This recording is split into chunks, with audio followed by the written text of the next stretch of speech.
Back to your channel. आज हम पढ़ेंगे चैप्टर 3 IC 85 री इंश्योरेंस में मेथड्स ऑफ री इंश्योरेंस।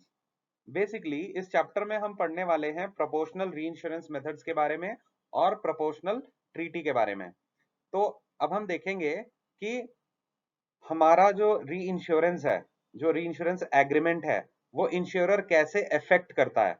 कैसे अफेक्ट करता है का मतलब कि वो कौन से मेथड्स हैं जिनके थ्रू वो री इंश्योरेंस को करता है थ्रू अ री इंश्योरर। वो प्रोपोर्शनल री इंश्योरेंस मेथड्स का यूज करता है, प्रोपोर्शनल ट्रीटी क्या होती है, वो सारी चीजें हम इसमें देखने वाले हैं। आइए एक एक करके बात करते हैं कि हम इसमें क्या पढ़ने वाले थे। प्रोपोर्शनल री इंश्योरेंस मेथड्स और प्रोपोर्शनल ट्रीटी के बारे में। अब प्रोपोर्शनल री इंश्योरेंस मेथड्स क्या होते हैं या प्रोपोर्शनल री इंश्योरेंस होता क्या है। तो देखिए, प्रोपोर्शनल री इंश्योरर में जो री इंश्योरर है, री इंश्योरर कंपनी है, वो अपनी लाइबिलिटीज इंश्योरर के साथ शेयर करता है। उसका सम इंश्योर्ड शेयर करता है, प्रीमियम शेयर करता है, क्लेम शेयर करता है, उसी प्रोपोर्शन में जैसा कि एग्रीमेंट में या ट्रीटी में मेंशन्ड है। ठीक है, कहने का मतलब प्रपोर्शन के हिसाब से। प्रपोर्शन क्या होता है? प्रपोर्शन ऐसे 3:4, ये एक प्रपोर्शन हुआ, ठीक है, रेशियो हुआ। इसी रेशियो में अगर अगर किसी इंश्योरेंस कंपनी के पास 7 रुपए का प्रीमियम आया, ठीक है, तो 3 तो इंश्योरर ने अपने पास रख लिए और 4 उसने री इंश्योरेंस कंपनी को दे दिए। तो ये उसका रेशियो हो गया, किसका? प्रीमियम का। अब क्लेम आया मान लीजिए 7 लाख रुपए, तो 3 लाख रुपए कौन पे करेगा? वो हमारा पे करेगा री इंश्योरेंस कंपनी, और 4 लाख रुपए हमारी री इंश्योरेंस कंपनी। सो कहने का मतलब है कि प्रोपोर्शनल री इंश्योरेंस में आपका जो लाइबिलिटीज हैं वो सेम प्रपोर्शन में ही शेयर होंगी आपके प्रीमियम की, सम इंश्योर्ड की, क्लेम्स की, जैसा कि आपके एग्रीमेंट में या ट्रीटी में मेंशन्ड है। अब प्रोपोर्शनल रीइंश्योरेंस किस किस तरह से होता है? वो दो तरह से होता है। एक हमारा सरप्लस रीइंश्योरेंस होता है और एक हमारा कोटा शेयर रीइंश्योरेंस होता है। तो आइए एक एक करके इसके बारे में समझते हैं। देखिए, तो प्रोपोर्शनल रीइंश्योरेंस में क्या होता है? रीइंश्योरर क्या करता है? शेयर करता है लाइबिलिटीज को इंश्योरर के साथ। सम इंश्योर्ड भी शेयर करेगा, प्रीमियम भी शेयर करेगा और क्लेम्स भी शेयर करेगा। किसमें? सेम प्रोपोर्शन में जैसे कि उसके एग्रीमेंट या ट्रीटी एग्रीमेंट में मेंशन्ड है। ठीक है, प्रोपोर्शनल रीइंश्योरेंस कितने टाइप का होता है? पहला होता है सरप्लस रीइंश्योरेंस और दूसरा कोटा शेयर रीइंश्योरेंस। मतलब proportional surplus reinsurance, proportional quota share reinsurance. ठीक है, ये प्रोपोर्शनल की बात हो रही है। अब देखिए, सरप्लस रीइंश्योरेंस क्या होता है ये समझते हैं कि सरप्लस रीइंश्योरेंस क्या होता है। देखिए, surplus reinsurance is nothing but हमारे जो ओरिजिनल इंश्योरर हैं, ठीक है, ओरिजिनल इंश्योरर मतलब जो सीडिंग इंश्योरर हैं, वो डिसाइड करते हैं कि ओरिजिनल इंश्योरेंस का कितना पोर्शन, कितना प्रीमियम, कितना क्लेम वो अपने पास रखना चाहते हैं और सॉरी, कितना उसका शेयर वो री इंश्योरर को सीड करना चाहते हैं। ठीक है, तो सरप्लस मतलब over and above a specific limit वो अपने इंश्योरेंस पार्ट को, अपने प्रीमियम को, अपने क्लेम को वो शेयर करते हैं विद अ री इंश्योरर।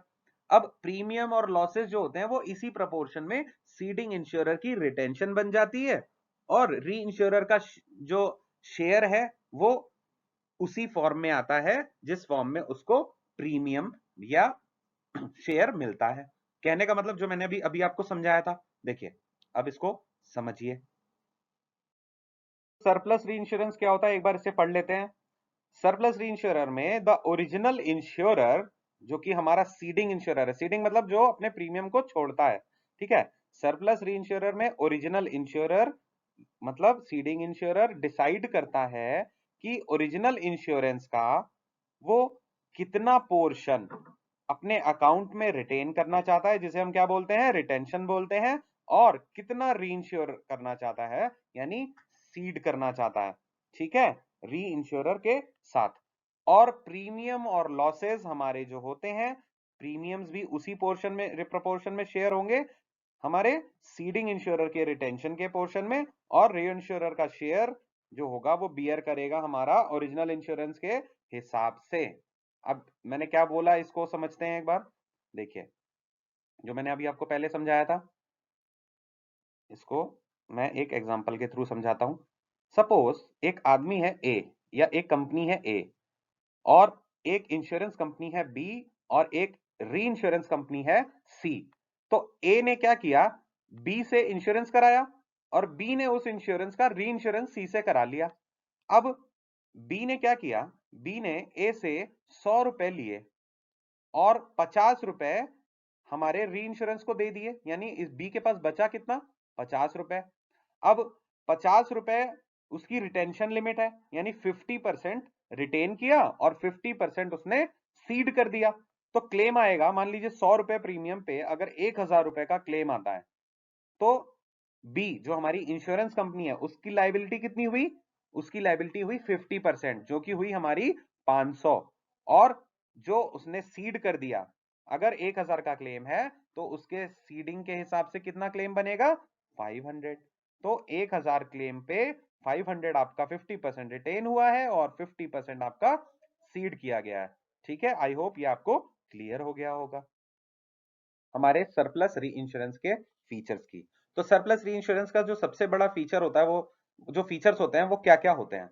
तो सीडिंग इंश्योरेंस रिटेंशन, जिसको हम बोलते हैं कि सीडिंग री इंश्योरर जो अपना प्रीमियम छोड़ रहा है, उस कंपनी का, उस इंश्योरर का रिटेंशन। रिटेंशन क्या होता है, देखिए, सरप्लस मेथड में जो सीडिंग इंश्योरर होता है वो डिसाइड करता है कि लाइबिलिटी की कितनी लिमिट तक वो रिटेन करना चाहता है, उसके ऊपर जो है वो सरप्लस है। ठीक है, अब वो जो रिटेन करना चाहता है वो किसी एक रिस्क में करना चाह रहा है या किसी एक क्लास ऑफ रिस्क में करना चाह रहा है। ठीक है, सपोज क्लास ऑफ रिस्क एक ही जैसा रिस्क को लेता है, एविएशन इंश्योरेंस ही लेता है, तो उसने स्पाइस जेट से भी ले लिया, इंडिगो से भी ले लिया, एयर इंडिया से भी ले लिया। ठीक है, तो ये हमारा एक हो गया रिस्क। और क्लास ऑफ रिस्क हो गया मल्टीपल, इंजीनियरिंग इंश्योरेंस भी कर रहा है वो हमारा एग्रीकल्चर इंश्योरेंस भी कर रहा है, वो हमारे बाकी अलग अलग तरह के। तो ये क्लास ऑफ रिस्क की बात हो गई। तो इसको हम क्या बोलते हैं, इसको हम बोलते हैं सीडिंग इंश्योरर की रिटेंशन। सरप्लस में हम बोलते हैं जो जितना रिस्क वो अपने पास रखता है उसको बोलते हैं सीडिंग इंश्योरर की रिटेंशन। इसको, ये इसका मतलब ये हुआ कि ये एक मैक्सिमम लिमिट है कि इंश्योरर इतना ही रिटेन कर सकता है, but retention limit. But in practice ये जो अमाउंट है, ये जो परसेंटेज है, वो एक्चुअली लेस भी हो सकता है। मतलब कहने का कि that is a maximum limit, ये मेरी लिमिट है, इसके इस लिमिट तक मैं रखूंगा। हाँ, इस लिमिट के ऊपर तो मुझे देना ही है, लेकिन इस लिमिट के नीचे भी मैं हो सकता है पूरी लिमिट कंज्यूम ना करूं। ठीक है, रिस्क एक्सपोजर के तौर पे। अब जो surplus over and above the retention, जो रिटेंशन लिमिट है उसके ऊपर कोई भी एक्सपोजर हमने लिया है, तो वो हम अलॉट करेंगे एक या एक से ज्यादा री इंश्योरर को। जो लिमिट्स हैं हमारी, वो हमारी स्केल डाउन की जाएंगी अकॉर्डिंग टू दी टेबल, जो अंडर राइटिंग टेबल होगी उससे हम अपनी लिमिट्स को सेट करेंगे। आई होप ये चीज आपको समझ में आ गई। ठीक है, कि सीडिंग इंश्योरर की रिटेंशन क्या होती है, उसकी रिटेंशन उसकी मैक्सिमम लिमिट होती है कि वो इतना ही हमारा रिटेंशन कर सकता है। ठीक है, अब नेक्स्ट हम बात करते हैं लाइंस की। होता है, देखिए, जो रिटेंशन लिमिट है उसको हमने लाइंस में कर दिया। A ceding insurer's retention out of sum insured for itself is called a line. ठीक है, कहने का मतलब सम इंश्योर्ड हमारा कुछ भी था, उसको हमने एक लाइन की तरह लिया। ठीक है, हमने उसको ऐसे सेट्स कर दी कि ये हमारे 5 लाइंस हैं। ठीक है, टोटल सम इंश्योर्ड को हमने लाइंस में सेलेक्ट किया। अब सीडिंग इंश्योरर की रिटेंशन है जितनी वो अपने पास रख रहा है। ठीक है, उसको हम क्या बोलेंगे, उसको हम लाइन बोलेंगे। ठीक है, ये हमारी सीडिंग इंश्योरर की retention out of sum insured जो उसने खुद के पास रखी है वो हमें बोलेंगे lines set for seeding insurer. अब उसमें हमारा होता है फीचर कि सरप्लस की लिमिट को सेट करना। तो सरप्लस की लिमिट जो है उसको हम कैसे सेट कर सकते हैं, उसको हम दो तरह से सेट कर सकते हैं। पहला है हमारा सम इंश्योर्ड के तौर पे, और दूसरा है हमारा प्रोबेबल मैक्सिमम लॉस के तौर पे। इसको मैं भी एग्जांपल के थ्रू भी समझाऊंगा। ठीक है, सम इंश्योर्ड क्या है, देखो, द सरप्लस टू बी री इंश्योर्ड, जो हमारा सरप्लस है जो कि री इंश्योर्ड होना है। ठीक है, उसको हम सम इंश्योर्ड और मैक्सिमम अमाउंट जो सीडिंग इंश्योरर है जो खुद रखना चाह रहा है उसके तौर पे हम सेट कर सकते हैं। दूसरा है हमारा प्रोबेबल मैक्सिमम लॉस, किसी भी रिस्क का एक प्रोबेबल मैक्सिमम लॉस सेट किया जाएगा, ठीक है, वो हमारे रिटेंशन की एफिशिएंसी को बढ़ाता है। अब ये एक समझने वाली चीज है, इसको मैं आपको एग्जाम्पल के थ्रू समझाता हूं, ठीक है। एग्जाम्पल की, तो एग्जाम्पल क्या कह रहा है कि एक सीडिंग इंश्योरर है, उसकी मैक्सिमम रिटेंशन कितनी है, 20 लाख, यानी लाइन क्या है 20 लाख। अब फायर इंश्योरेंस लिया है उसने एबीसी कंपनी की, ठीक है। अब पॉलिसीज देखते हैं, देखिए सम इंश्योर्ड रिटेन कितना किया और सरप्लस कितना री इंश्योर किया, ये चीजें हमें समझनी है। तो सम इंश्योर्ड अगर 20 लाख है, ये देखिए ये क्या मैंने बताया यहाँ पे कि मैक्सिमम रिटेंशन उसका 20 लाख है, और अगर सम इंश्योर्ड कोई पॉलिसी इशू होती है जो कि 20 लाख की है, तो रिटेन कितना कर रहा है वो, 20 लाख पूरा रिटेन कर रहा है, यानी कि रिटेंशन उसकी 100% है। सरप्लस री इंश्योर्ड इस केस में कितना हो जाएगा, 0, ठीक है। अगर कोई पॉलिसी जो कि 30 लाख की है, ठीक है, अगर उसे उसे उस इंश्योरर को सीडिंग इंश्योरर को करना है, तो 20 लाख की पॉलिसी तो वो खुद अपने पास रखेगा और 10 लाख की क्या करेगा, री इंश्योर करेगा। तो अगर उसकी लाइन 20 लाख की है और टोटल 30 लाख उसे करना है, तो कितना परसेंटेज उसने रिटेन किया, 67। कैसे आया ये, 20 लाख आउट ऑफ 30 लाख उसने क्या किया है, रिटेन किया है, तो कितना रिटेन किया, 67%, 66.66, वो 67 राउंड ऑफ में, और रीइंश्योर कितना किया, 10 लाख। अगर कोई पॉलिसी 50 लाख की है सम इंश्योर्ड, उस केस में एबीसी कंपनी के साथ क्या होगा, उसकी 20 लाख की तो रिटेन करेगा और 30 लाख का उसे री इंश्योरेंस देना पड़ेगा। तो 20 लाख का जो रिटेन कर रहा है, तो वो 20 लाख टोटल सम इंश्योर्ड का कितना पार्ट हुआ, 40%, तो 40% रिटेंशन कैपेसिटी हुई इसकी, कंज्यूम हुई। हालांकि इन तीनों ही केसेस में आप एक चीज देखिए कि इन तीनों ही केसेस में उसका रिटेंशन कितना हो रहा है, 20 लाख, लेकिन उसका जो सम इंश्योर्ड है वो वेरी कर रहा है, percentage, although the value is same but the percentage retention is keeping on changing, ठीक है। एक केस में वही 20 लाख 100% के बराबर है, दूसरे केस में 67% और तीसरे केस में 40%। आई होप ये चीज आपको समझ आ गई होगी।